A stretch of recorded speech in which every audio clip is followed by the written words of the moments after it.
कभी सोचा है कि हमारा दिमाग दुनिया के सारे सेलफोन से भी ज्यादा पावरफुल है? लेकिन फिर भी हम में से ज्यादातर लोग अपनी जानी पहचानी आदतों के गुलाम बनकर एक तरह से ऑटो पायलट पर ही अपनी जिंदगी जीते हैं। अगर इस पैटर्न को तोड़ने की इच्छा है तो ये विश्लेषण बिल्कुल सही जगह है।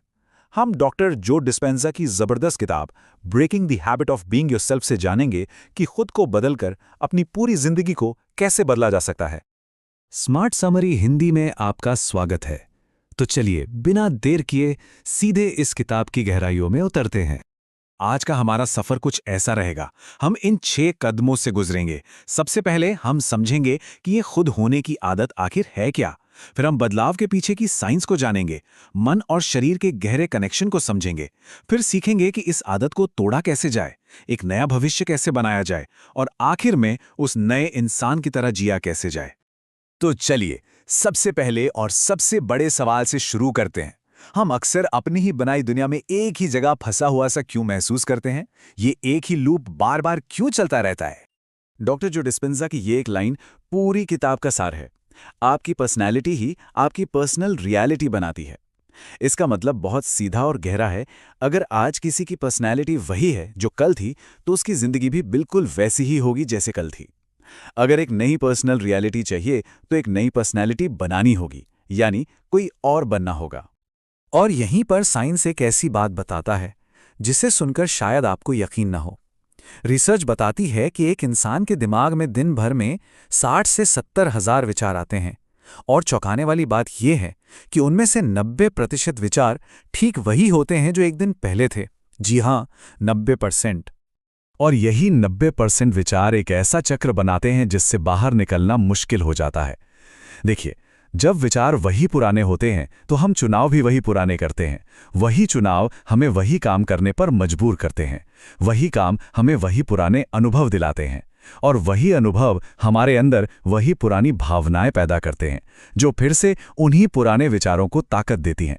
ये एक ऐसा लूप है जो पक्का करता है कि हमारी जिंदगी कभी ना बदले, क्योंकि हम हर दिन बायोलॉजिकली, न्यूरोलॉजिकली और केमिकली वही इंसान बने रहते हैं। तो क्या इसका मतलब है कि हम इस चक्र में हमेशा के लिए फंस गए हैं? बिल्कुल नहीं। अब हम समस्या से समाधान की ओर बढ़ते हैं और उस नई साइंस को समझते हैं जो हमें बदलने की असली शक्ति देती है।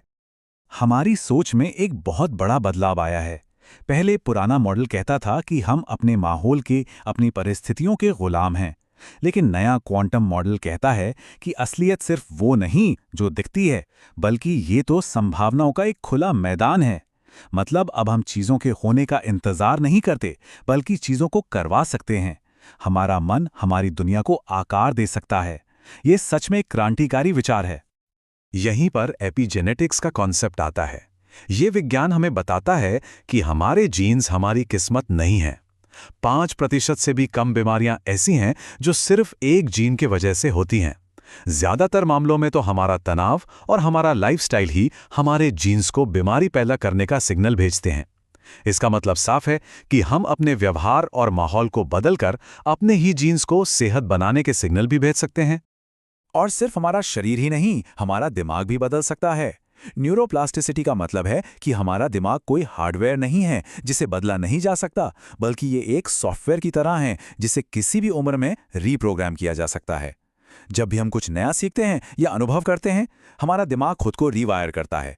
हमारे पास अपने दिमाग और अपनी जिंदगी को बदलने के लिए सारी जरूरी मशीनरी पहले से ही मौजूद है। तो अगर विज्ञान कहता है कि बदलाव मुमकिन है, तो फिर असल में हमें रोकता क्या है? चलिए उस गहरे मैकेनिज्म को समझते हैं जो हमें अतीत की जंजीरों में जकड़े रखता है। ये एक बहुत गहरी बात है और इसे समझना बहुत जरूरी है। आपका शरीर ही आपका अवचेतन मन बन जाता है। इसका मतलब यह है कि हमारी भावनाएं सिर्फ दिमाग में नहीं रहती। हर भावना एक केमिकल रिएक्शन है, और ये केमिकल्स हमारे शरीर की हर कोशिका में बस जाते हैं। धीरे धीरे हमारा शरीर इन भावनाओं का, चाहे वो गुस्सा हो, दुख हो या डर, आदी हो जाता है, और फिर वो खुद ही उन्हें मांगने लगता है।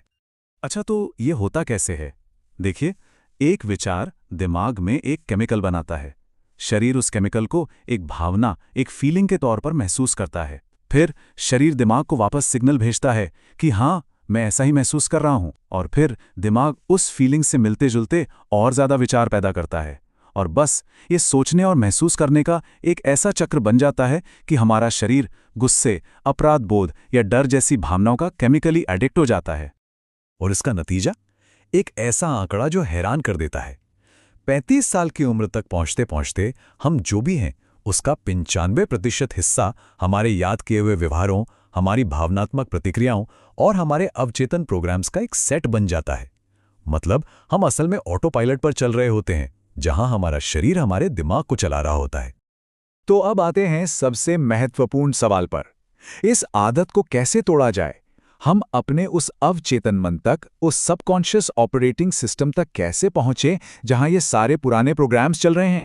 तो सवाल यही है कि इन प्रोग्राम्स को बदलने के लिए इस अवचेतन ऑपरेटिंग सिस्टम में अंदर कैसे घुसा जाए? क्या इसकी कोई चाबी है? जी हां, और वो चाबी हम सबके पास है। और इसका जवाब है मेडिटेशन, यानी ध्यान। ध्यान ही वो मास्टर की है जो हमें अपने बाहरी दुनिया, अपने शरीर और यहाँ तक कि समय के एहसास से भी अलग होने में मदद करती है। ये हमारे सोचने वाले दिमाग को शांत करती है और हमें सीधे सबकॉन्शियस माइंड तक पहुंचने का रास्ता देती है, जहां हमारी सारी पुरानी आदतें और विश्वास घर बनाकर बैठे हैं। तो ध्यान की प्रक्रिया में पहले और सबसे जरूरी कदम ये हैं। पहला, अपने पुराने स्व के उन विचारों और व्यवहारों को पहचानें जो अपने आप चलते रहते हैं। बस एक ऑब्जर्वर बने, बिना किसी जजमेंट के। दूसरा, उस भावना को स्वीकार करें और ऐलान करें जिसे आप बदलना चाहते हैं, जैसे हाँ, मैं एक गुस्सैल इंसान रहा हूं। और तीसरा, इस याद की हुई अवस्था को, इस आदत को एक बड़ी शक्ति को सौंप दें, अपना कंट्रोल छोड़ दें। बहुत बढ़िया। एक बार जब हम पुरानी आदत को तोड़ना शुरू कर देते हैं तो अगला कदम होता है एक नई आदत को बनाना। ये एक नए दिमाग की, एक नए भविष्य की रिहर्सल करने जैसा है। यहां पर सोच में एक जबरदस्त बदलाव आता है।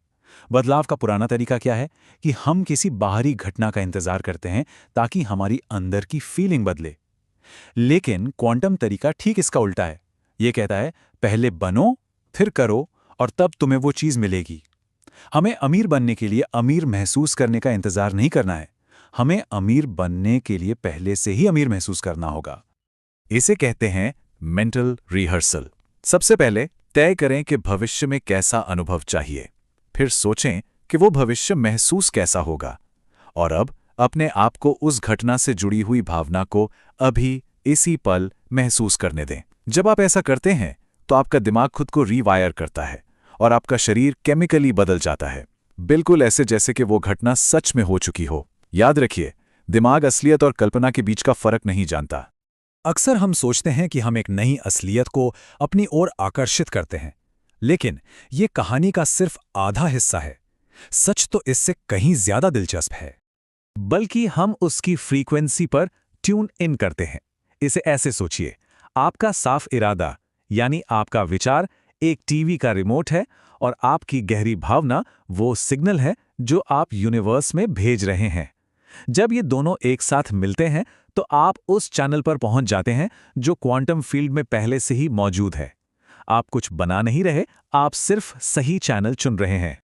तो चलिए अब इन सभी कॉन्सेप्ट्स को एक साथ लाते हैं और देखते हैं कि ये नई अवस्था असल दुनिया में कैसे काम करती है, कैसे विचारों को हकीकत में बदलती है। इसका सारा राज हार्ट कोहेरेंस में छिपा है। ये वो अवस्था है जब आपका दिमाग यानी आपका साफ इरादा और आपका दिल यानी आपकी ऊंची भावना एक ही सुर में गाते हैं। जब ये दोनों मिल जाते हैं तो ये एक इतना शक्तिशाली इलेक्ट्रोमैग्नेटिक सिग्नल भेजते हैं जो आपकी दुनिया को बदल सकता है। जब दिल और दिमाग एक साथ काम करते हैं तब हम अपनी सबसे ज्यादा पावरफुल स्टेट में होते हैं। कृतज्ञता यानी ग्रैटिट्यूड, आनंद और प्रेम जैसी ऊंची भावनाओं की फ्रीक्वेंसी बहुत ज्यादा होती है। ये भावनाएं शरीर के चारों ओर एक ऐसा चुंबकीय क्षेत्र बनाती हैं जिसे मापा जा सकता है। यही सिग्नल आपके नए भविष्य की सारी जानकारी लेकर जाता है। और ये सिर्फ कोई आध्यात्मिक बात नहीं है, ये फिजिकल है। ये भावनाएं हमारे इम्यून सिस्टम को मजबूत करती हैं और शरीर को हील करने में मदद करती हैं। और यहाँ इस पूरी समझ का सबसे महत्वपूर्ण सार है। क्वांटम फील्ड इस पर प्रतिक्रिया नहीं करता कि हम क्या चाहते हैं, यह इस पर प्रतिक्रिया करता है कि हम क्या हो रहे हैं। सिर्फ बदलाव की इच्छा करना काफी नहीं है, हमें अपने होने की अवस्था को, अपनी बीइंग को बदलकर उस बदलाव को जीना होगा। हमारी पहचान ही हमारी हकीकत बनाती है। तो अंत में सवाल बस इतना सा है, क्या एक नया दिमाग बनाने के लिए अपना पुराना दिमाग खोने की हिम्मत है? क्या उस जाने पहचाने स्व को छोड़ने के लिए तैयार हैं जिसे सब जानते हैं, ताकि वो इंसान बन सकें जो हमेशा से बनना चाहते थे? चुनाव पूरी तरह से हमारा अपना है।